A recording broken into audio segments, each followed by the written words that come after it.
Games and activities that give people a chance to get to know each other are the types of things you expect to see going on at Camp Daggett near Petoskey. But these young adults were doing more than getting to know each other. They were going through part of their mental toughness training for the YouthBuild Northwest program on Beaver Island. They're having fun. You've obviously heard them laughing, and they're also doing a lot of team building, communication, trust activities, so that when they're together and they're living together, they can get along better and they can see how they work together as a team. Working as a team will be especially important for the students who get accepted into the YouthBuild program on Beaver Island because it will be a residential program.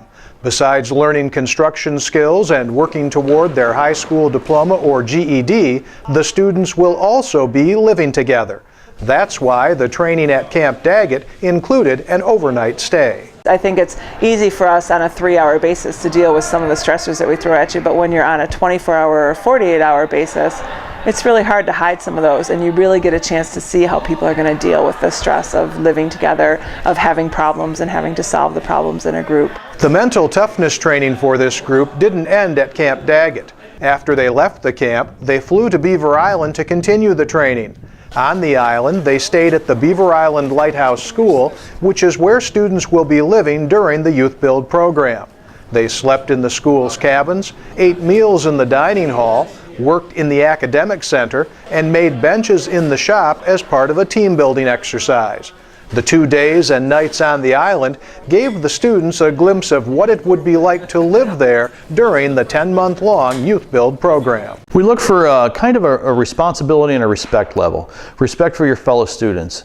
It's easier to respect your fellow students when you can go home at the end of the day. When you go home and that same student that has bothered you during the day is sleeping in the bunk next to you, that makes it a little harder to continue with the respect level. So the extended number of nights is important as far as the respect level goes.